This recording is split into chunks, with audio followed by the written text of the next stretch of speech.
안녕하세요. 위잘라TV 시청하신 여러분들 반갑습니다. 저희 오늘 호은 PD님 모시고 다시 돌아왔어요.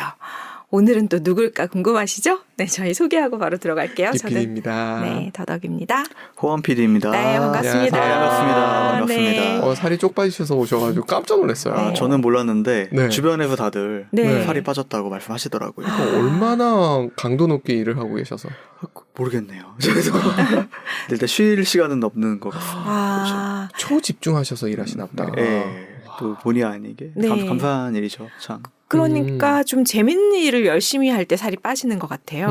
재미없는 일 열심히 하면 스트레스 때문에 살이 찌는 것 아 같고. 맞아요. 그죠? 아니, 빠져요, 저는. 안 먹거든요. 그렇군요. 근데 되게 좋아하면서 집중하시는 것 같아서 좋네요. 네, 요즘 너무 그래도 행복합니다. 아, 네. 행복해 보이세요. 그러니까요. 감사합니다. 네. 피부는 좋아지셨어요. 아 정말요? 네. 아 또 효과가 있군요. 보통 살 빠지면은 피부가 나빠진다고 하는데 반대세요. 그러니까요. 네. 다행입니다. 네, 각설하고. 네. 오늘 또 저희에게 소개해 주실 그 영화 감독이 네. 이분은 뭐 너무 기대가 되는 게 호은 PD님 정말 좋아하는 감독이라고. 제가 가장 어떻게 네. 보면은 제가 제 영화를 하고 싶다는 그런 결심을 하게 만들어준 정말로 저에게는 되게 소중한 분이기 때문에 네. 사실 아껴놨다가 그러니까요. 네, 드디어 이렇게 근데 인상은 두 분이 너무 달라요. 쿠엔틴 타란티노 인상과 호원 PD님 인상이 너무 달라. 호은 맞습니다. PD님은 완전히 그 천사표라면 저기 계신 분은 약간 와. 이렇게 머리에 뿔 달릴 것 같은 그런. 그렇죠. 네. 하필 또 사진을 저렇게 좀 험사보는 거를 제가 골라가지고 근데 사실 뭐 저분의 영화 스타일이라든지 맞아요. 저분의 실제로 현장에서 디렉팅 스타일이라든지 순둥순둥 스타일은 아니어서요. 아, 그쵸. 네. 맞습니다. 그래서 또 매니아층이 있는 것 같기도 하고요. 네, 맞습니다. 저는 저기에 있는 것 중에 내가 뭘 봤지? 하고 쭉 봤어요. 네. 제가 약간 하드한 것들을 좀 잘 못 보거든요. 무서워가지고. 네. 펄픽션만 좀 본 것 같아요. 그렇죠. 어. 이제 쿠엔틴 타란티노 네. 감독인데요. 뭐 워낙 뭐 영화를 좋아하는 사람이라면 네. 뭐 가장 정말로 미국 최고의 감독을 뽑을 때 아니 세계 최고의 감독을 뽑을 때 무조건 10손가락 안에는 들어가지 않을까 생각이 해요. 그렇더라고요. 네. 많은 분들이 쿠엔틴 타란티노의 얘기를 너무 많이 해서 그분이 누구지? 하고 저는 아카데미상 시상식 할 때 잠깐 또 거기서 무언가 스피치 하시는 것도 본 것 같은데 인상도 그렇고 말씀하시는 것도 일반적이지는 않으시다. 맞습니다. 되게 네. 거친 분입니다. 아, 네. 네. 저분으로 말씀드릴 것 같으면은 네. 저분이 이제 원래 LA에서 계속 사시던 분인데 감독이 되기 전에 이미 로컬에서 영화인들이나 이런 배우들한테 유명한 사람이었다고 해요. 아, 그래요? 저 사람이 이제 옛날에 그 비디오 가게 점원이었는데 LA에 있는 유명한 거대한 비디오 가게 이제 점원이었는데 이제 너무 영화 추천을 잘해줘가지고 영화 추천을? 네, 그러니까 영화 덕후인 거죠. 아, 그러네요. 네, 저 만화방에서 표정으로 추천했을까요? 네. 저 표정으로? 이게 또 이제 예능 사진을 보시면은 네. 조금 이제 이렇게 지금 저 사진처럼 날카로운 이상은 또 아니십니다. 네네네. 네, 물론 그 날카로운 게 좀 있지만 네네. 그래도 그래서 이제 또 저분 같은 경우는 영화를 너무 좋아하셔서 뭐 미국 영화뿐만 아니고 사실 대부분의 이제 미국에 있는 영화 팬들이 뭐 요즘은 아니지만 미국 영화만 그러니까 서양권에 있는 영화만 좀 집중을 한 경우가 있어요. 자막 네, 안 달린 그렇죠. 영화. 네. 네. 그리고 뭐 조금 더 나아가서 봤자 뭐 프랑스라든지 이탈리아 영화들, 유럽권. 네. 하지만 같은 어떤 비슷한 문화를 공유하고 있는 서양 문화를 그쵸. 이제 그런 영화들을 많이 좋아하는데 저분은 특이하게도 그건 당연히 좋아하는 거고 홍콩 영화 그리고 일본 영화 특히 근데 홍콩 영화를 네. 엄청나게 섭렵을 해서 저도 좋아했는데 왜 저렇게 안 됐을까요? 감각의 차이죠. 그렇죠. 그래서 이제 오시는 손님분들한테 근데 거기 이제 워낙 큰 곳이고 유명한 곳이었으니까 뭐 배우들이라든지 영화 제작자라든지 왜냐면 그 당시에는 뭐 넷플릭스 이런 게 없잖아요. 이제 다 이제 비디오나 DVD로 이제 영화를 빌려서 보던 시대인데 네. 그때 이제 저분이 너무 영화 추천을 잘했기로 유명했던 정원이었던 거죠. 음. 그러니까 이 동네 비디오 가게 저 누구가 영화를 정말 많이 알고 거의 전문가다 이렇게 동네에서 소문이 난 그런 케이스인데 본인도 이제 원래 이게 영화를 너무 좋아하고 보는 걸 좋아하는 사람은 추천도 하고 더 나아가서는 이제 만들고 싶거든요. 아, 그렇죠. 네. 그래서 이제 옛날에 그 카프카 그 되게 유명한 평론가의 말이 있는데 네. 영화를 너무 좋아하는 사람이 네. 첫 번째가 영화를 보게 되는 것이고 보고 이제 평론을 쓰는 것이고 두 번째가 이제 영화를 만드는 것이다. 그런 말이 있어요. 네. 네. 일단 평론부터 써야 되는군요. 맞습니다. 써보는 걸로. 그래서 이제 저분 같은 경우는 이제 본인이 지금 영화를 만들어야겠다. 그래서 실제로 뭐 막 알바비 열심히 모아가지고 그 당시도 필름 영화니까 네. 이제 필름 열심히 모아서 단편 영화 본인이 만들고 본인이 이제 대본도 써서 네. 막 할리우드 이런데 시장에 직접 발로 뛰면서 팔아보기도 하고 이런 분이에요. 네. 그러니까 그 얘기를 쭉 듣다 보면 전 두 영화가 떠올랐어요. 하나는 포비든 킹덤인가? 보면은 거기가 그 비디오 가게 점원이잖아요. 맞아요. 그러다가 무술을 이렇게 하고 뭐 이렇게 하는 장면을 넘어가는 게 하나 기억나고. 맞습니다. 또 하나는 그 비디오를 분실했나? 그래가지고 비디오를 직접 찍는 영화가 있었죠. 비카인드 리와인드라는 예. 미셸 공들이 작품이죠. 네네네. 그 두 가지가 이 감독이 어떻게 살았는지를 아는 사람이 그걸 모티브로 삼을 수 있겠다. 그럴 수도 있을 것 같네요. 그러네요. 정말.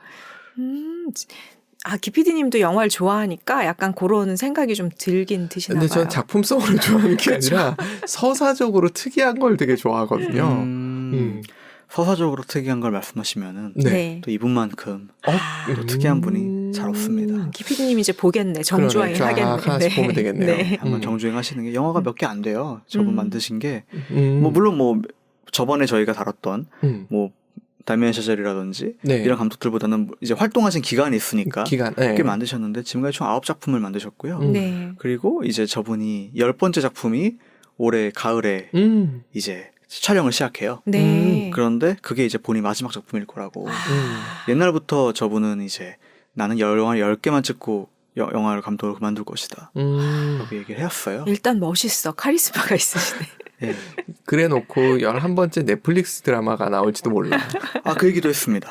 네, 드라마를 할 수도 있지만 영화관에서 상영하는 영화의 포맷은 자기는 10개까지만 할 것이다 라고 이제 본인이 그렇게 얘기를 했는데 그 이유도 너무 멋있는 게 본인의 필모그래피가 너무 완벽하기 때문에 이걸 자기 역사에 영원히 남을 것이고 전설로 그걸 유지하기 위해서 나는 전설적인 10편만 만들고 은퇴할 것이다. 진짜 플렉스다. 네, 멋있습니다.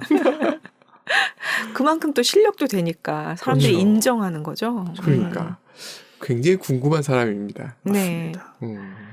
저 표정으로 영화를 권해주면 일단 무서워서 빌려가야 될 것 같다는 생각이 들기는 해요. 저 첫 번째 작품 저수지의 개들 써 있잖아요. 대표작에. 저거 분명히 무슨 상 받았던 작품이었죠. 저희 칸 영화제에서 그때 이제 주목할 만한 시선상을 받았고요. 비경쟁 부분이었지만 데뷔작이죠. 데뷔작인데 일단 칸에 이제 이렇게 경쟁은 물론 아니었지만 딱 들어와서 원래 그리고 이제 이 많은 감독들이 칸 영화제에 처음으로 영화를 낼 때 딱 이런 감독이 있고 이런 영화가 있다고 이런 게 주목할 만한 시선 그게 되게 중요하거든요. 네. 그래서 이제 매년 10월에 열리는 부산 영화제 거기서 제가 항상 이제 1순위로 보려고 하는 영화가 그의 칸 영화제에서 주목할 만한 시선 부문에서 상을 받았다. 그 영화 무조건 저는 꼭 보려고 합니다. 네. 항상 새로운 그런 시선이 나오기 때문에 예를 들어서 뭐 봉준호 감독 같은 경우도 칸 영화제에서 이제 그쪽으로 이제 나왔었고요. 어떤 영화가? 그게 마더였을 거예요. 김혜자. 네. 그러니까 되게 이제 유명한 우리나라에도 그렇고 좀 되게 유럽 전 세계에 있는 유명한 감독들이 뭔가 완전 신인은 아니지만 아니면 완전 신인이거나 이제 그런 경우가 보통 그 부분에 특이하게 출품을 해가지고 주목을 확 받는 거군요. 맞습니다. 92년도에 주목을 받으신. 맞습니다. 데뷔작부터 엄청난 주목을 받았던. 조금 더 디테일하게 저수지의 개들에 대해 이제 들어가 보자면요. 이게 논란과 화제의 데뷔작이라고 제가 적어놨었는데 일단은 이 영화가 특이한 게 처음에 영화가 딱 시작하고 한 5분에서 10분가량 주인공들의 수다로 시작합니다. 쿠엔틴 타란티노 감독의 특징은 수다거든요. 근데 그게 전혀 스토리와 관련이 없는 수다예요. 그래요? 네. 그러니까 예를 들어서 저희가 만나가지고 커피 마시면서 막 이런저런 얘기, 막 세상 돌아가니 이런 얘기들을 하는 것.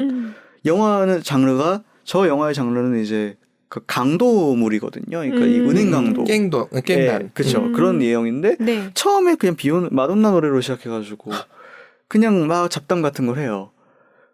전혀 저 장면이 통째로 빠져도 전혀 문제가 없는 장면인데 굳이 저게 오프닝부터 들어갔단 말이죠. 네. 그 사람들은 봤을 때 혼란스러운 거죠. 뭐야 이거 영화가 잘못 들어가나 이러면서 복선도 아니고 뭐 복선도 없고 그냥 대화 장면인데 근데 이제 이 영화가 되게 저예산 영화입니다. 네. 엄청난 저예산 영화고 등장인물도 많지 않고요. 실제로 돈이 없어가지고 그 은행 강도 장면을 찍지도 못했어요. 네. 아, 그래요? 그냥 이제 그 은행 강도가 벌어진 후 네. 그 전을 왔다 갔다 합니다. 아, 네. 현명하다. 근데 정말 재밌는 게 그 안에서 서스펜스가 장난 아니고 거의 연극 수준으로 되게 제한된 공간 안에서 모든 일들이 벌어지는데 네, 정말 재밌고요. 와, 연출력이 대단하다는 얘기네요. 맞습니다. 그리고 이제 연기도 또 당연히 대단하고 무엇보다도 저 이제 논란과 화제라고 했었는데 네. 그 되게 퀸틴 타란티노 하면 사람들이 이제 생각하는 게 이제 그 잔인하다. 퀸틴 타란티노는 잔혹하다. 네. 그 잔혹한 장면, 그 잔혹함의 시작이 이제 어떻게 보면 데뷔작부터 되게 그렇구나. 많은 관객들에게 그 당시 관객들에게 어떻게 저렇게 그럴 수가. 그래서 정말 놀라운 거는 그 잔인한 장면을 대놓고 보여주는 건 또 아니에요. 그게 더 무섭잖아요. 그렇죠. 근데 뭔가 그 분위기와 그 여러 가지로 그리고 그와 대비되는 신나는 음악이지만 전혀 신나지 않은 상황, 뭐 이런 것들이 다 섞이면서 정말로 아주 좀 뭐지 이상한데 근데 긴장되는데 이런 느낌을 주는 거죠. 너무 신기하다. 그러니까 얼마 전에 제가 베르디 오페라 보면서 네. 들으면서 음악과 내용이 안 맞는다 그러면서 들었거든요. 비슷한 정도의 그런 게 있나 보니까 굉장히 진지하고 어둡고 이런 장면인데 음악은 밝은 게 나간단 말씀이신 거잖아요. 맞습니다. 그 안에 서스펜스가 있고 네. 그렇죠. 더 긴장감이 있고. 네. 그렇죠. 안 되겠다 영화 감독 난. 아무나 하는 건 아닙니다. 네. 그래서 저 후세 개들로 이제 이 감독이 누구지 하고 모든 사람들의 주목을 끌었죠. 네. 네. 이제 그 다음 영화가 이제 사실 되게 중요한데요. 이제 펄픽션이라는 이건 사실 많은 분들이 이 포스터 때문에도 아실 거예요. 맞아요. 워낙 유명한 포스터고 맞아요. 실제로 이 펄픽션이라는 저 제목 자체가 되게 그 외설스러운 그 옛날 싸구려 잡지 이런 느낌 그런 잡지를 이제 부르는 속어 이런 거거든요. 그런데 이제 저 영화 같은 경우는 한번 노래를 잠깐 들으면서 네. 할까요? 네. 아주 유명한 이제 이 영화의 처음에 딱 오프닝이 시작하면서 펄픽션이라는 게 나오면서 이제 나온 음악입니다.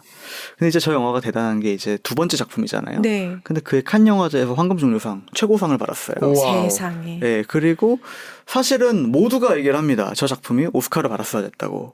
그 정도로. 네, 하지만 오스카를 받지는 못했어요. 근데 이제 저 펄픽션 같은 경우는 일단 특이한 것이 기본적으로 영화라는 게 기승전결이 있잖아요. 네. 네. 뭐 주인공이 뭐 각성에 태어났는데 각성을 해서 마왕을 무찌르고 행복하게 살았습니다. 이런 식으로 그쵸, 그쵸. 기승전결이란 게 있는데 네. 저 영화는 앞뒤를 다 바꿔버립니다. 그냥 그래서 얘가 아까 전에 죽었는데 왜 다음 장면에서 살아있지? 이런 식이에요. 네, 그러니까 되게 봤을 때 이게 되게 혼란스러운 네. 그런 느낌인 거죠. 그리고 저 영화가 이제 이때 당시에는 막 그렇게 엄청난 그런 막 캐스팅은 아니었지만 지금 보면 말도 안 되는 캐스팅이에요. 우마 서먼, 브루스 윌리스, 존 트라볼타, 뭐 사무엘 잭슨 완전 명배우들이 나오거든요. 그러네요. 예, 물론 그때도 이제 연기력으로 인정받는 이제 배우들이었지만 지금의 위상과는 또 다른 느낌이요. 약간 말이죠. 중견 신인 정도의 느낌이었나요? 맞죠. 이제 지금 아주 잘, 그래도 캐스팅이 빵빵하고 이런 느낌이지만 지금은 완전히 와 어떻게 이런 캐스팅을 모으지? 이제 이런 쟤네들 어떻게 느낌이었던 거죠. 모았지? 네. 근데 이제 그런 캐스팅들이 모여서 정말로 쉽게 죽어나가고 그리고 그 막 앞뒤가 막 영화 내용이 바뀌면서 이게 뭐지? 이게 왜 내용이 결국 무슨 얘기야? 실제로 저 영화를 보시면 이제 뭐 교훈도 없고 네. 그냥 어떤 벌어지는 해프닝을 그냥 담은 영화 같은데 네. 어떻게 영화가 계속 보게 된다는 것이죠. 그러니까 이게 예전엔 진짜 기승전결해서 딱 해결이 돼서 카타르시스를 주든지 교훈을 주든지 뭘 줘야 종료인데 그게 없다는 거죠. 맞습니다. 근데 배우들을 그렇게 나열한 건 오션스 뭐 해가지고 시리즈물이 있잖아요. 맞아요. 약간 그런 느낌이 여기서 가지고 이런 퀸틴 타란티노에서 영향을 받은 게 아닌가라는 생각이 좀 드네요. 그렇죠. 그 정도로 이제 사실 이 펄픽션이라는 영화 자체가 워낙 그냥 대중매체에 영향을 많이 줬고 그 이후로 이렇게 순서를 바꿔버리는. 네. 펄픽션은 첫 장면이 시간상으로 가장 마지막 장면이. 음. 네. 아니 죄송합니다. 펄픽션 첫 장면이 영화 맨 마지막에 나온 엔딩 씬이랑 이어져요. 이어지는구나. 네. 시간상으로는 다른데 그 엔딩 씬이 이어져요. 신기하네. 도대체 어떤 머리로 저런 걸 구성할까요? 진짜 신기한 것 원래 같아요. 머릿속에 뒤죽박죽이신 분이 아닐까. 네, 정말 대단하고요. 네. 그 재미있는 해프닝이 뭐냐면 저 영화를 이제 한국에서 한국에도 이제 개봉을 했는데 그때 이제 영사 기사님이 다 영화를 틀어주셨잖아요. 네. 네. 그 영사 기사님이 필름이 잘못 온 줄 알고 그거를 다 재배열을 하셨대요. 순서대로 영화를 보시면서. 그분도 대단하시다. 네. 그래가지고 타란티노가 그 얘기를 내한했을 때 듣고 너무 신나가지고 너무 재밌다고 혹시 그걸 볼 수 있냐고 물어보고 다녔다는 이제 그런 이야기가 있을 정도로. 그걸 또 신나하다니. 정말로 어떻게 보면 되게 저런 그러네요. 구성을 처음으로 만든 분이죠. 영사기사님 만나고 싶다. 대단한 겁니다. 그러니까요. 일일이 다 잘라가지고 맞췄다는 거는. 그걸 제대로 봤다는 거고 이해를 했다는 거잖아요. 그렇죠. 일반적이지 않는데요. 맞습니다. 그래서 네. 쿠엔틴 타란티노는 저 펄픽션을 찍고 네. 이제 아무도 범접할 수 없는 거의. 왜냐면은 이제 데뷔한 신인이 2년 만에 만든 두 번째 영화로 황금종려상을 타고 모든 전 세계 영화인들이 알게 되는 사람이 된 거예요. 그전에는 그냥 되게 잔인하지만 센스 있고 유머 있고 서스펜스를 잘 만드는 신인이 나타났구나였는데 이건 완전히 영화의 틀을 깨버리고 근데 너무너무 영화에 잘 나왔고 네. 칸 영화제 대상도 받았고 그러니까 이제 영화인들이나 다른 영화 감독들이 봤을 때 와 이건 정말 도저히 이 사람은 천재구나.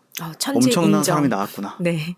질문 있습니다. 쿠엔틴 타란티노가 뭔가 공부를 그쪽에 관련된 걸 좀 했거나 이런 게 전혀 하나도 없어요. 없습니다. 저분은 오로지 거의 초등학교, 중학교 나오고 그냥 비디오점에 취업해가지고 그냥 영화만 본 분이에요. 영화를 이야. 그 정도로 봤다는 거네요. 대단하다.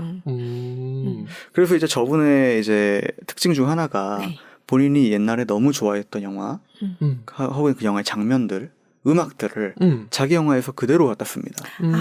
네.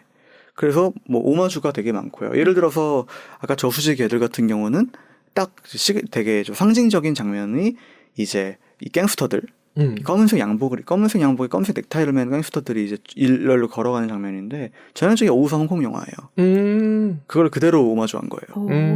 네. 그리고 서로 총을 이렇게 누워가지고 겨누고 있는 거 첩혈상웅. 그죠? 네, 대놓고 그런 요소들을 다 차용해가지고 영화를 만드는 감독인데 전혀 다른 스토리가 나오고 전혀 다른 느낌이 나오는 거죠. 재밌네요. 창조적 편집이 가능하신 분이네요. 그러니까요. 그래서 그 영사기사님을 칭찬했나 보다. 창조적 편집을 했다. 그러네요. 네. 대단하신 분입니다. 네. 네. 그리고 이제 킬빌입니다. 원래 이 킬빌 전에 이제 제키 브라운이라는 이제 어느 소설을 배경으로 한 그걸 각색해서 만들었는데 그건 그렇게 주목을 받지 못했어요. 물론 평은 되게 좋았습니다. 지금도 네. 뭐 그 영화 좋아하는 사람들도 있고 어떻게 보면 쿠엔틴 타란티노는 늘 이제 100% 본인이 쓴 오리지널 대본을 가지고 했는데 처음이자 마지막으로 그 남의 스토리 그러니까 실제 있는 책을 가지고 각색을 한 거예요. 네. 그래가지고 이제 그전 다른 쿠엔틴 타란티노 영화에서 나오는 뭔가 좀 톡톡 튀는 어떤 반전이라든가 그런 건 잘 없는데 그래도 영화적으로 봤을 때 그냥 연출을 잘하는 사람이구나 이렇게 사람들이 인정을 하게 된 영화인데 이제 많은 사람들이 기억은 하지 못해요. 그리고 이제 쿠엔틴 타란티노는 이제 고민이 많았겠죠. 내가 펄픽션으로 대박을 쳤는데 제키 브라운은 뭐 아무도 거의 알아주지가 않고 이제 그 다음에 내가 가장 잘할 수 있는 게 무엇일까? 그래서 그가 이제 만든 것이 바로 이 킬빌. 아마 많은 분들이 킬빌이라는 저 영화를 들어는 보셨을 거예요. 유명하죠. 그쵸. 네. 저 칼을 들고 있고 진짜 저 칼 든 거 보니까 약간 홍콩 뭐 이런 거 생각나네요. 네, 저 옷이 이제 이소룡 옷이지 않습니까? 네, 사막유이에 나오는. 그렇구나. 그러네. 그 노란색 쫄쫄이에 저 일본도. 신기하다. 그래서 우마 서머를 그래도 그 펄픽션에서 같이 일했던 게 굉장히 좋았나 보네요. 맞습니다. 그리고 이미 저 킬빌의 스토리 자체가 구성이 돼 있었다고 해요. 그래서 펄픽션에서 그 스토리가 나와요. 킬빌의 스토리를 우마 서머니 존 트라볼타한테 이제 바에서 얘기하는 장면이 나와요. 어떤 캐릭터들이 있는데 이러면서. 근데 그게 킬빌 스토리거든요. 어머. 그러니까 다 머릿속에 있었네요. 그리고 미리 PPL을 한 거야. 그러네요. 그렇죠. 그래서 이제 저 킬빌이 이제 나왔는데 이제 볼륨 1, 볼륨 2가 이제 볼륨 1은 2003년에 개봉했고요. 볼륨 2는 이제 곧 이어서 2004년에 개봉을 했는데 네. 사실 한 영화예요. 근데 이제 그걸 두 개로 나눈 겁니다. 4시간짜리 영화를 이제 2시간 나눠가지고 이제 했는데 잘 나눴다 생각을 하는 게 1편을 대부분 더 좋아해요. 저도 1편을 더 좋아하고 1편은 정말로 그냥 호쾌한 그리고 엄청 정말 만화처럼 잔혹한 액션 중간에 막 애니메이션도 섞여서 나오고 이러고 그런데 이제 정말 잔혹하지만 통쾌한 복수극이라면은 네. 2편은 조금 드라마가 강조되고 이제 조금 스토리 위주의 수다가 많고요. 그래서 이제 뭐 물론 뭐 둘 다 정말 훌륭한 영화지만 저도 그렇고 많은 사람들이 이제 볼륨 1을 더 좋아하긴 해요. 네, 근데 사실 저가 한 영화로 묶어서 보는 게 맞아서 감독 이제 본인도 한 영화라고 얘기를 했고 그리고 이제 이제 제목이 킬빌이지 않습니까? 네. 내용도 단순합니다. 빌을 죽여라입니다. 네. 와, 명확해서. 왜 죽이는지 나오죠? 나옵니다. 이 영화 초반부터 되게 강렬하게 이제 주인공이 이제 전직 킬러인데 이제 킬러 생활을 청산하고 다른 남자를 만나서 외부에서 이제 결혼을 여기까지 하는. 흔한 스토리인데. 네, 근데 네. 그 결혼식에서 그 빌과 그 빌의 무리들이 쳐들어와서 거기 있는 하객들과 모두를 죽여버립니다. 아이고. 그리고 저 이제 주인공이 임신 중이었는데 주인공까지 총으로 쏴버리죠. 그래서 몇 년 동안 병원에서 혼수 상태였다가 네. 딱 깨어났는데 이제 아이는 죽었다고 하고 본인은 이렇게 처참한 몰골로 몇 년을 그렇게 혼수 상태로 있었던 거예요. 네. 또 이제 저 전직 킬러지 않습니까? 네. 그래서 그때 현장에 왔던 나의 옛 동료들이자 나의 원수들 그리고 빌 그들을 처단하기 위한 그 리스트를 5명을 적어서 한 명씩 죽이러 다니는 내용입니다. 신기하다. 복수극이네요. 복수극입니다. 순수한 복수극이고 1편 같은 경우는 이제 그 옛날 일본 영화, 사무라이 영화 네. 그런 것들을 많이 오마주를 했고요. 2편은 이제 홍콩 영화, 홍콩 무협 영화 있잖아요. 네네. 그런 걸 오마주해서 정말로 되게 이게 되게 1편은 이렇게 패러디를 했고 2편은 이렇게 패러디를 했구나 이렇게 생각을 하시면 돼요. 신기하다 정말. 패러디를 했는데 네. 원작을 넘었을 수 있는. 그러니까요. 맞습니다. 심지어 대놓고 똑같은 장면을 따온 것도 엄청 대부분이고요. 그 저작권 안 걸리나 봐요. 그건 이제 걸리지 않은 거죠. 그리고 이제 음악 같은 경우도 네. 자 보시면은 이제 이게 많은 예능에서 쓰이는 음악입니다. 네. 킬빌 사운드 트랙이 되게 유명해요. 이 그러네? 음악이 이제 킬빌에서 쓰였던. 음악 감독은 그 본인이 이게 선택을 그렇죠. 그 디렉션을 정확하게 주나 봐요. 어떤 느낌으로 만들어 일단 기본적으로 본인이 옛날에 재밌게 봤던 영화들에 나왔던 음악들을 대부분 사용하고요. 옛날 영화에 본인이 거기서 나왔던 음악들을 그대로 차용을 하고 그래서 좀 편곡만 좀 해가지고 바꾸는 그런 스타일로 하더라고요. 그것도 방법이다. 네. 굳이 새로운 음악을 하기보다는 내가 생각한 느낌을 그대로 살릴 수 있는 음악을 쓴다. 이것도 괜찮은 전략이네요. 그렇죠. 그리고 또 그게 가능한 이유도 이제 이분의 정보량이 워낙 어마어마하기 때문에 그렇죠. 사실 웬만큼 영화를 봐서는 이제 이 영화에 이게 뭐 안 되잖아요. 네네네. 헷갈리죠. 여기에 그쵸. 그게 있었나? 저기에 그게 있었나? 갑자기 김희철이 생각났어. 첫 띵 소리 들으면 춤추잖아요. 네. 그 정도. 네. 그래서 이제 이분 같은 경우는 이제 이 킬빌이야말로 사실 이렇게 모든 장면을 정말 다른 영화에서 따온 하지만 이 단순한 스토리에 정말 재밌는 진짜 편집 잘하시는 분인가 보다. 네. 그래서 아마 되겠다. 예능 같은 데서도 오마주를 많이 했어요. 킬빌의 장면들을. 맞아요. 그래서 저는 쫄쫄이? 킬빌은 못 봤는데 킬빌의 장면을 오마주한 거라고 막 그것 갖고 하고 웃고 이런 건 많이 봤거든요. 맞습니다. 이건 그런데 어찌 보면 퀸틴 타란티노 따라잡기를 하려면 도대체 뭘 오마주했는지 쭉 리스트업을 한 다음에 사실 맞습니다. 걔 보고 얘봐야 더 재밌겠네요. 사실 맞습니다. 근데 하도 많아가지고요. 특히 저 킬빌 같은 경우는 뭐 그거에 관한 유튜브가 거의 엄청 많고요.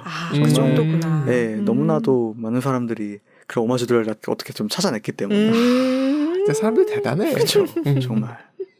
근데 이제 저 아까 편집을 말씀하셔가지고 네. 말씀드리는 건데 이제 펠리 맨케라는 편집 에디터가 있어요. 네. 그 사람이 저 퀸틴 타란티노의 거의 데뷔작부터 지금까지 모든 작품을 편집한 사람이에요. 여자분이신데 몇 년 전에 돌아가셨어요. 한 10년 전에. 그래가지고 그 마지막으로 편집을 한 게 이제 좀 이따가 소개해드리겠지만 이제 바스터즈 거친 녀석들이라는 그게 이제 마지막 그 사람이랑 같이 콜라보를 한 건데. 그거 되게 가슴 아팠겠다. 그렇죠. 그래서 항상 이제 저 감독의 비하인드 씬을 보면은 네. 촬영하다가 이제 하이펠리라고 하는 게 있습니다. 그게 이제 편집 방에서, 왜냐면은 편집자는 촬영 현장에 나가 있지 않잖아요. 네. 다 영화 촬영이 끝난 다음에 이제 자기 혼자 편집실에서 앉아가지고 푸티지를 보면서 편집하는 사람이니까 모든 배우들이 장면을 찍기 전에 하이펠리 하고 수세 들어가는 그런 뭔가 재미나고 따뜻한 그런 비하인드 씬들이 있더라고요. 괜찮다. 네. 느낌 있다. 영화는 거친데 네. 그 안에 흐르는 분위기는 따뜻하네요. 그러네요. 맞습니다. 그래서 이제 저 킬빌 같은 경우도 이제 그 로버트 리차드슨이라는 엄청 유명한 그 카지노라는 영화와 그리고 그 휴고라는 영화가 있는데 그 되게 유명한 영화거든요. 근데 이제 그 촬영 감독이 빛을 되게 잘 쓰기로 유명한 감독이에요. 근데 거의 저 쿠엔틴 타란티노랑 콤비 아직까지도 계속 촬영을 담당하고 있는. 근데 그 시작이 이제 저 킬빌. 네. 였습니다. 그런 걸 고려하면서 보면 훨씬 더 재밌겠네요. 그러니까요. 이렇게 말씀을 들으면 볼거리가 되게 많아진 것 같아요. 뭘 알아야 거기서 보이니까. 네. 저 킬빌은 정말 강추드립니다. 바스터즈 거친 녀석들. 네, 저는 개인적으로 쿠엔틴 타란티노 영화 중에 가장 좋아하는 영화. 그래요? 그리고 이제 저 영화는 일단은 뭐 보시다시피 BBC 선정 21세기 100대 영화에 속하고 정말 여기서도 역사를 씁니다. 네. 역사를 바꿔버리면서 역사를 씁니다. 이 그러니까. 영화의 내용이 뭐냐면은 이제 히틀러가 아니라 나치를 이제 나치만 골라 죽이는 나치를 엄청나게 죽이고 있는 유태인 이런 미국인 부대에 대한 가상의 부대를 다룬 복수극이에요. 그런데 이제 이 영화는 뭐 워낙 유명해서 이제 스포일러가 아닐 수도 있겠는데 히틀러까지 죽여버립니다.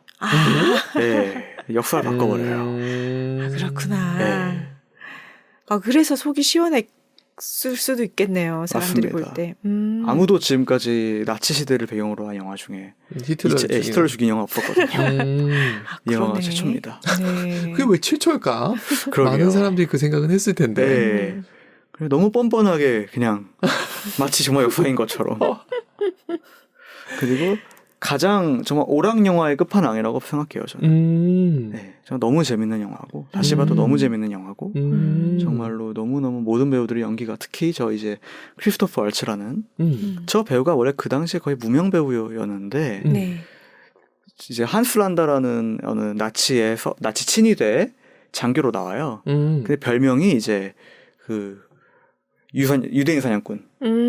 그게 별명일 정도로 유대인을 색출해가지고 이렇게 잡아내는 거에 거의 천부적인 재능이 아주 악한 사람으로 나오는데 정말로 거의 이 영화에서 가장 힘이 센 사람으로 나오고요. 그러니까 머리가 가장 좋은 사람. 사기국어를 거의 알 줄 알고 너무 똑똑하고 상대방을 최고의 빌런으로 나오는. 그렇죠. 여유로워 보이지만 정말 속으로 잔혹한 면을 가지고 있고 참 무시무시한 사람으로 나옵니다. 근데 그 역할을 너무나도 잘 소화를 했는데 원래 쿠엔틴 타란티노 감독이 이제 한스 란다라는 이 인물이 너무 영화에서 중요하다 보니까 이 인물 캐스팅을 못하면은 난 그냥 이 영화 접겠다. 그 정도 생각을 했대요. 그래서 정말 유럽에서 계속 독일 배우들을 위주로 이제 오디션을 봤는데 저 크리스토퍼 얼츠라는 배우를 찾은 거죠. 그래서 정말 같이 했으면 좋겠다 해가지고 정말 그 당시에 사람들이 이제 왜냐면 메인 주연이 이제 브래드 피트고 이러니까 사람들이 이 배우는 누군데 이렇게 메인으로 등장을 하지? 근데 영화를 보면은 와 이건 정말 말이 안 되는구나. 그래서 나무조연상을 탄 거예요? 바로 탄 겁니다. 와. 이견이 없었고요. 정말 너무나도 잘 만든 영화고 그리고 이제 무엇보다도 저 영화의 특징이 이제 언어가 유럽 국가가 이제 이탈리아어도 있고 프랑스어도 있고 독일어가 있잖아요. 근데 우리가 흔히 보는 헐리우드 영화 다 영어로 하죠. 다 영어로 하잖아요. 뭐 조금 뭐 독일식 액센트가 섞여 있지만 다 영어로 하지 않습니까? 헐리우드에서 만든 2차 세계대전 영화는 이 영화는 모두가 자기 언어를 씁니다. 그래서 실제로 그것 때문에 그게 그 스토리에서 되게 중요한 역할을 해요. 그 언어 문제가. 네. 와, 배우들이 좀 힘들었겠다. 자막이 뜨나요? 영어 자막이 뜨죠. 야, 신난다. 미국 애들도 힘들어 봐야 돼. 그렇죠. 그래서 이제 누구는 이탈리아, 누구는 뭐 그래서 언어가 무기가 되는 되게 재밌는 영화적으로. 어떻게 저렇게 기존에 있던 어떤 틀을 다 네, 그걸 벗어던지고. 네네. 그 진짜 특별한 감독이 많네요. 맞습니다. 그러니까 보면서 영화 하나하나 보면서 네. 아쉬운 부분을 다 적어놨던 거야. 그러니까 좋은 부분 다 적어놓고 아쉬웠던 부분을 적은 다음에 그걸 짜집기를 할 줄 알았던. 그러게요. 도대체 왜 다 영어로만 하는 건데? 이러고 물음표 딱 그렇죠. 이렇게. 정말 대단한 감독이고요. 저 바프터즈 같은 녀석들 같은 경우는 이제 정말로 뭐 넷플릭스도 있고 요즘 볼 수 있는 경로가 좀 많아서 네. 완전 강추드립니다. 네. 이번 주말 예약합시다. 네. 전 그리고 개인적으로 브래드 피트를 좋아하는 사람이기 때문에 한번 볼만할 것 같아요. 네. 빵 아저씨는 보통 여성분들이 좋아하시는데. 근데 연기를 잘해요. 맞아요. 네. 저도 너무 브래드 피트 잘해요. 정말 네. 가장 좋아하는 헐리우드 배우입니다. 제가. 최근에 본 것 중엔 빅숏에서 퉁퉁하게 나와가지고 맞아요. 브래드 피트 맞아? 하면서 봤던 맞아요, 기억이 있어요. 이제 2개. 이건 저번에 저희 엔니오 모리콘의 특집에서 네. 소개를 했었죠. 네네. 장고 분노의 추적자와 헤이프레이드. 이게 이제 2개를 묶은 게 이제 둘 다 서부극이고 사실 이제 이 저번에 스파게티 웨스턴에 대해서 얘기를 했었는데 너무 네. 인상적이었어요. 맞아요. 네. 이 타란티노가 어마어마한 팬입니다. 그 이탈리아에서 만든 웨스턴 장르에. 그래서 실제로 이제 저 애니어 모리콘에는 저 전작품 아까 마스터즈부터 이제 음악 참여를 감독으로? 음악 감독은 아니었어요. 왜냐면 허락을 안 받고 썼거든요. 근데 이제 그래도 이제 본의 아니게 음악 감독? 본의 아니게 음악 감독 크레딧에 올라가 있는 그렇게 돼 있는. 야 진짜 진짜 웃기다. 퀸틴 타란티노는 진짜 대단한 배포를 가진 사람이야. 그러니까. 그렇죠. 내가 봤을 때 마지막 엔딩 크레딧까지 편집한 거야. 그렇죠. 내 맘대로 할 거니까 알아서 해. 막 이런 느낌. 그리고 네. 이제 저 장고 분노의 추적자에서는 아까 그 크리스토퍼 월츠가 또 나오죠. 또 나오고 이때도 나무조연상을 또 수상합니다. 오. 그리고 이번에 각본상까지 받습니다. 이야. 아카데미에서. 이땐 영어 썼을 거 아니에요. 그렇죠. 미국의 배경이니까요. 네. 근데 정말로 너무너무도 훌륭한 영화고요.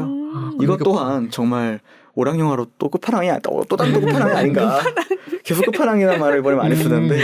서부극을 패러디해서 끝판왕. 네. 그러니까 홍콩 영화도 패러디해, 일본 영화도 패러디해. 맞습니다. 서부극도. 음악도 대충 갖다 써. 그렇죠. 그래, 우리도 그래야 돼. 이게 너무 대단하다. 저작권이 우리 힘들게 하는 거야. 그렇죠. 네. 그리고 이제 저 감독 같은 경우가 이제 타란티노 감독이 킬빌을 기점으로 네. 그 이후부터는 그 오마주를 최대한 안 하려고 그러고 완전 좀 오리지널로 진중하게 가려는 모습을 많이 보여요. 그래서 뭐 오마주도 물론 많이 쓰고 음악도 많이 쓰지만 옛날처럼 대놓고 이거는 어떤 영화 장르에 대한 헌사야 이게 아니고 진짜 어떤 그냥 스토리 안에 녹여드는 어떻게 보면 좀 경지에 다다른 거죠 이제 그 분야에서. 네. 그래서 완전 오리지널한 대본들이 나오는데 대표적으로 아까 그 바스터즈랑 네. 저 이제 장고와 이제 헤이프레이드. 오. 심지어 저 장고 같은 경우는 제가 아직도 기억에 남는 게 정말 이 미국 영화관에서 환호성을 질렀던 아, 진짜요? 모두가 영화가 끝나고 오. 그 정도로 훌륭한 영화였고요. 최고의 오락 영화. 네. 디카프리오가 무시무시하게 나옵니다. 그래요? 네. 오. 디카프리오가 무시무시한 악역으로 나옵니다.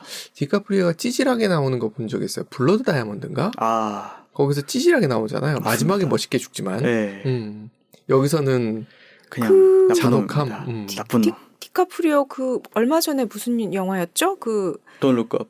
돈룩업에서도 찌질하게 나오잖아요. 맞아요. 너무 연기 잘하잖아요. 네, 너무 잘해요. 어떻게- 잘생겼다는 그거를 털어버리기 위해서 뚱뚱하게 살찌워갖고 나오고. 근데 맞아요. 너무 찰떡이 그래서 그 여자 배우 누구죠? 제니퍼 로렌스. 둘이서 네. 너무 맞아요. 너무 케미가 좋았죠. 네. 정말. 그래서 저 영화 같은 경우도 이제 되게 처음에 화제가 이제 논란이 많이 됐어요. 왜냐면 이제 미국 노예제도를 배경으로 한 서부극이거든요. 되게 미국의 이제 다크한 흑역사인데 그거를 대놓고 건드리면서 근데 그걸 정말 통쾌하게 부셔버리는 방식으로 서부극을 만들어서 히틀러 죽이듯이. 네. 그래서 정말 와 이거는 정말로 이 사람은 정말 배짱이 있구나. 아, 네. 뭔가 체증 생겼을 때 소화 안 될 때 그러니까. 보면 되겠다라는 생각이 드네요. 네. 네. 맞습니다. 완전 사이다 연속이군요. 맞습니다. 되게 좋은데요? 저는 사실 스트레스 받을 때 블록버스터 일부러 보거든요. 그건 편하거든요. 네. 때려부시는 거 본다고 그러는데 최근에 이렇게 보다가 디즈니가 요즘 고마운 게 옛날 때려부시는 영화를 많이 담아놨더라고요. 맞아요. 최근에 다이하드 마지막 거 있잖아요. 아, 네. 그 러시아에서 일어나는 네. 거 진짜 열심히 부시잖아요. 맞습니다. 저렇게 부셔도 돼 할 정도로 부시잖아요. 맞습니다. 되게 시원하더라고요. 좀 그럼 아깝긴 하지만 장고 보시면 되겠네요. 네. 이제. 보는 걸로. 장고는 뭐 영화적으로도 너무 훌륭하기 때문에 네. 강추드립니다. 네. 부시기만 하면 재미없죠. 네. 그리고 이제 헤이플 에잇 같은 경우는 그때 이제 네. 설명을 드렸던 게 이제 필름으로 찍었다. 이제 맞아요. 특별한 필름으로 찍었다고 음. 말씀드렸잖아요. 이제 타란티노는 이제 필름 예찰론자예요. 어느 정도냐면은 이제 다른 감독 디지털을 쓰는 요즘 감독들은 다 거짓말이야 하고 저분이 되게 워딩이 세시거든요. 그래서 논란도 많이 되는데 인터뷰할 때마다 이제 다른 감독들 까고 이제 헐리우드 인더스트리 이제 다 막 이제 완전 유아 수준이다. 내가 최고다. 맨날 이런 식으로 맨날 이런 말을 달고 다니는데 이제 뭐 아무도 반박을 못 하죠. 실제로 뭐 대단하신 분이니까. 근데 이제 장고 같은 경우도 그렇고 항상 저 감독의 작품들은 이런 필름으로 찍은 그 느낌이 너무 딱 여실히 티가 나가지고 네. 너무나도 정말 영상미도 있고. 그러니까 호원 PD님도 거의 필름으로 찍는 본인 작품은 네. 받아서 하는 일은 어쩔 수 없이 그냥 디지털로 쓰시는 건가요? 그렇지만 이번에 제가 새로 들어온 일이 100% 필름으로 와. 그래서 더 신나신. 그러네. 네. 살이 빠져도 얼굴이 좋아지신 이유가 그거네요. 맞습니다. 그래서 아주 그냥 신납니다. 너무 행복해하셔. 네. 드디어. 네. 기대됩니다. 예. 네. 네, 그 다음에 이제 가장 최근작인 Once Upon a Time in Hollywood입니다. 네. 이 영화는 이제 제작 전부터 화제였던 게 이제 타란티노랑 이제 디카프리오 두 명이 기자들을 불러모아서 기자회견을 했어요. 아 진짜. 내가 이번에 영화를 만들 건데 Once Upon a Time in Hollywood라는 제목이고 엄청난 스토리다. 디카프리오도 옆에서 끄덕끄덕 하고 있고 그걸 하려고 기자회견을 했습니다. 본인이 영화 만든다고. 네. 근데 이제 캐스팅을 디카프리오랑 브래드 피트를 했죠. 그리고 이제 마고로비까지. 사실 저 세 명만 봐도 정말 말도 안 되는 캐스팅이죠. 그러니까요. 진짜 같이 나온다는 게 믿기지 않는. 그렇죠. 근데 이제 심지어 저 디카프리오랑 브래드 피트가 콤비로 나옵니다. 딱 영화 처음 등장할 때 둘이 딱 뒷모습부터 등장하는데 와 이건 정말 여자 팬들이 거의 껌뻑 죽겠는데요. 저게 살도 안 쪘어 디카프리오가. 맞습니다. 정상 얼굴이야. 네. 근데 엄청 찌질하게 나옵니다. 엄청 찌질하게 나와요. 그런 역할 어떻게 이렇게 잘하지? 그러니까 저 네. 얼굴에. 이 영화 같은 경우는 이제 제가 이제 미국에서 필름으로 상영했을 때 이제 봤었는데, 이 필름으로 상영하는 데가 있어요? 네 있어요. 미국은 아직 있습니다. 그런 데들이. 네. 그래서 확실히 느낌도 색감이나 이런 게 다 달라요. 그런데 이제 저 영화를 그렇게 봤었거든요. 네. 오래된 극장에서. 너무 좋았던 게 일단은 저 영화가 이제 2시간 50분이에요. 거의 상영 시간이. 근데 그 시간 동안 내용이 되게 펄프 픽션이랑 비슷해요. 사실 펄프 픽션을 찍고 그 다음에 나왔던 영화들 중에서 다 기승전결이 있는 영화들이었거든요. 네. 펄프 픽션처럼 이렇게 내러티브를 섞은 영화들은 없었는데 오랜만에 저 원스 어폰 타임 헐리우드로 그런 걸 만든 거예요. 물론 저것도 이제 크게 보면 기승전결이 있고 막 과거 미래 왔다 갔다 이렇게 하진 않지만 되게 영화가 보면은 좀 뭐 왜 갑자기 이 장면이 나오지? 왜 갑자기 이런 장면이 나오지? 이렇게 좀 되게 물음표가 많아지는 영화거든요. 그래서 저 영화 되게 싫어하는 사람도 많아요. 근데 이제 저는 저 영화를 되게 좋아하고 그리고 타란티노 본인은 저 영화를 본인 최고작이라고 얘기를 했거든요. 근데 이제 왜 그러냐면은 이제 저게 배경이 이제 70년대 이제 70년대 이제 미국 영화 그 할리우드가 배경인데 네. 그때 이제 되게 좀 엄청나게 돈을 많이 벌었던 시대거든요. 근데 딱 그 몰락을 하기 시작한 게 바로 되게 유명한 그 찰스 맨슨이라는 이제 연쇄살인범이 네.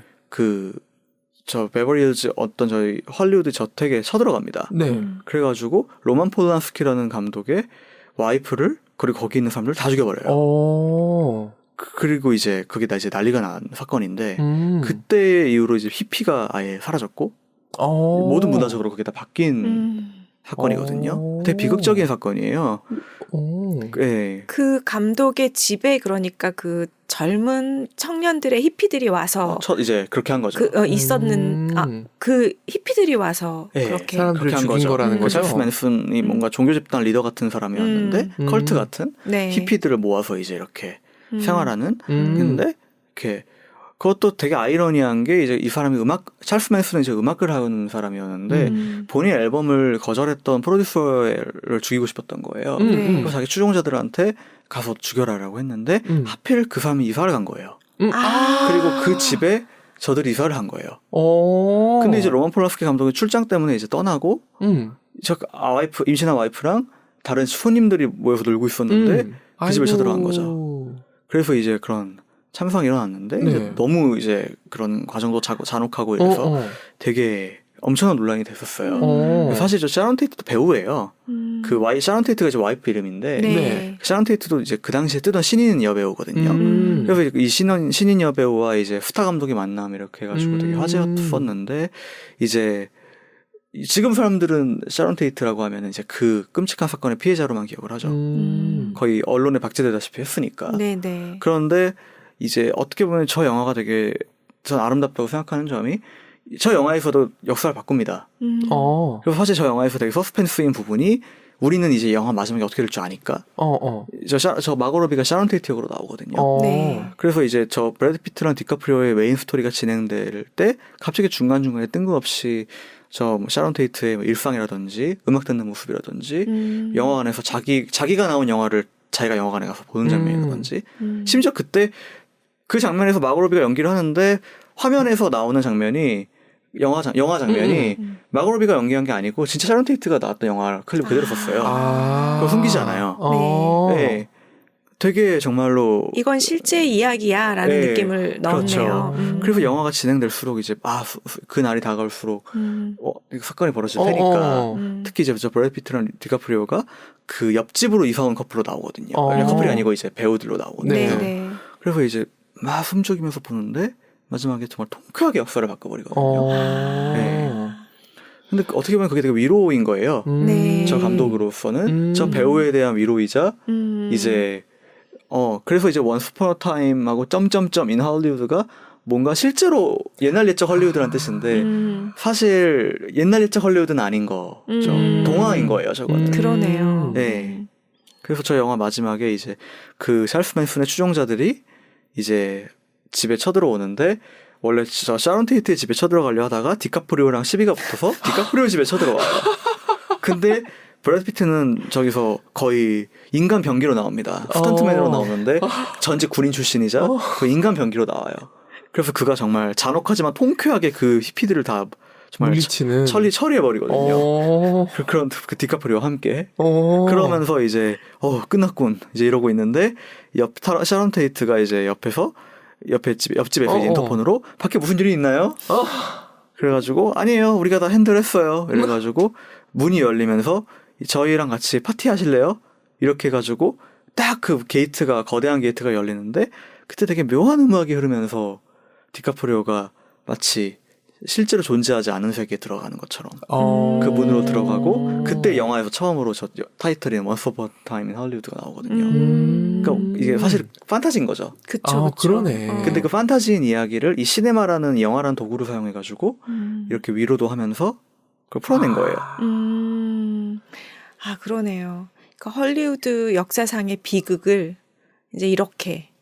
그러니까 감독이 원했던 게 있는 것 같아. 그러니까 어찌 보면 본인도 사실은 마이너에 속했던 그쵸. 사람인 것 같은데 이제 메이저로 올라간 그런 것도 있고, 그러니까 뭔가 현실을 있는 그대로 받아들이기보다는 이렇게 뒤틀어서 약간 희극으로 만들고 싶은 해피엔딩으로 만들고 싶은 마음도 있는 것 같고. 저도 그런 것 같습니다. 네. 그래서 아까 그 음악 얘기하실 때 분명히 잔인하고 뭐 이런 장면인데 음악은 밝은 걸 넣었다고 말씀 주셨잖아요. 그런 것도 그런 맥이 아닐까라는 생각이 좀 드네요. 그러게요. 맞아요. 그래서 이제 저 감독 같은 경우는 저 영화를 준비하기 위해서 저 엄청난 사전조사를 하고 저 당시 영화 시대상에 대해서 실제로 이제 책도 냈습니다. 뭐 그 당시의 옛날 영화들을 분석한 영화 평론집이죠. 그걸 이제 몇 달 전에 이제 출판도 했고요. 그리고 이제 저 영화를 너무 좋아해서 저 영화를 본인이 직접 소설판으로 각색해가지고 오. 이제 저 영화에서 안 나오는 비하인드 스토리까지 다 담은 그런 소설까지 출판을 하고 이제 그렇게 그 정도로 애정하는 영화인데 저도 처음에 봤을 때 이 영화는 좀 그전 타란티노 영화랑 좀 다르다. 근데 이제 어떤 포인트인지 알겠다. 그래서 저 영화를 제가 한 3번 정도 봤거든요. 근데 보면 볼수록 되게 정말 좋은 포인트들이 많고요. 그리고 무엇보다도 이 감독이 이제 필름을 쓴다 그랬잖아요. 네. 마찬가지로 이제 그래픽 쓰고 이런 걸 별로 안 좋아해요. 그래서 이제 특수효과 같은 것도 다 이제 옛날 방식으로 하는 걸 좋아하는데 이 영화를 찍으려고 LA의 한 거리 자체를 통째로 70년대로 다 바꿔버렸어요. 미술팀을 사용해가지고 간판 다 철거하고 그러니까 완전 우리나라로 치면은 옛날 충무로에 대한 영화를 만드는데 충무로 몇 번 출구 쪽 라인을 다 옛날로 바꿔버린 거죠. 차부터 다 모든 것까지. 지금 다시 복구가 돼 있나요? 그럼요. 영화 촬영할 때만 한 거죠. 그러니까 돈이 어마어마하게 드는 거죠. 아, 그러네요. 그냥 두지. 그 자체로 관광상품이 사실 그쵸. 포스터까지 다 바꿨더라고요. 바닥에 붙어 떨어져 있는 것부터 다. 이야. 일단 돈이 있는 거에 대한 플렉스이기도 하고. 맞습니다. 그래서 이제 저 영화로 이제 미술상, 아카데미상 수상하고 브래드 피트도 이제 나무조연상을. 네. 오래간만에 상 받은 거겠다. 네, 제가 알기로 오스카는 거의 처음으로 알고 있어요. 아, 그래요? 네. 전 이런 얘기 들으면 그 영화에서 미술 담당하는 분들 있잖아요. 네. 너무 재밌을 것 같아요. 그쵸. 힘들긴 하지만 네. 정말 그 안에서 얼마나 보람차겠어요. 그 그러니까요. 철거할 때 가슴 아플 것 같은데요. 철거는 철거반이 있으시겠죠. 저는 못 봤을 것 같습니다. 철거할 때. 그러니까. 어떻게 저거를 봐요, 진짜. 그러니까 무대 만드시는 분 얘기를 들어보면 진짜 몇 날 며칠 걸려서 만드는데 공연 딱 끝나고 나면 한순간 철거해 버리잖아요. 네. 좀 허무하다라는 얘기는 하시더라고요. 그래서 이제 저 영화를 만들고 이제 10번째 작품의 올해 가을에 촬영 시작하는 이제 필름 크리틱이라는 영화평론가라는 제목의 영화예요. 그게 본인 마지막 작품일 거래요. 그리고 이제 본인은 영화를 끝내면은 이제 책을 쓰던지 지금 이미 준비하고 있는 책도 있고 연극도 있고 그런 식으로 좀 다른 방식으로 네. 또 이번에 아이를 낳으셨거든요. 늦게 나셨네. 늦게 나셨어요. 60대에 나셔가지고 이제 아이와 가족과 행복한 시간을 보내겠다. 새로운 기쁨을 또 이렇게 은퇴를 네. 선언하셔가지고 네네. 정말 좀 그래도 아직 한 작품 남았다는 거에 그러네요. 다행이다 이러면서도 아쉬운. 분명히 넷플릭스로 나오실 거예요. 저도 그런 걸 바랍니다. 근데 필름 크리틱? 네. 네. 그거를 어떻게 또 아주 통쾌하게 뒤집을지 평론가들에 대해서. 그러네. 네. 그게 또 너무 기대되는데요. 그 포인트가. 그리고 왠지 그걸 통해서 넷플릭스에서 뭐 할 거야라는 거 보여주지 않을까 이런 생각도 좀 들고. 바램을 자꾸 거기다 넣으시는. 우리 상상을 뛰어넘는 무언가를 만드시는 분이라서 맞아요. 그럴 가능성이 있겠다라는 네네. 생각이 드네요. 그렇죠. 그리고 이제 본인도 이제 그 얘기를 했어요. 이런 넷플릭스라든지 어떤 플랫폼 그리고 이런 시리즈 영화가 아닌 그런 거는 본인은 할 생각이 있다. 이제 그렇게 얘기를 했기 때문에 네. 충분히 가능성이 있는 이야기죠. 네, 기대하면서. 네. 오늘 근데 다른 날도 물론 너무 좋으셨지만 오늘 이 시간은 뭐랄까. 그냥 흡입력이 확 있는 그런 시간이었어요. 여러 가지가 겹친 거예요. 지금 하고 계시는 필름으로 하고 계시는 네네. 그것도 너무 좋았고 네. 그리고 너무 좋아하는 감독분을 감독이라서. 소개하는 거라서 에너지가 네. 더 올라가신 것도 있고. 그런 것 맞습니다. 같아요. 네. 그래서 저희도 푹 빠져서 듣는 시간이었습니다. 하나씩 봐야 되겠습니다. 네. 강추드립니다. 네. 알겠습니다. 네. 오늘도 감사합니다. 수고하셨습니다. 감사합니다. 감사합니다. 네.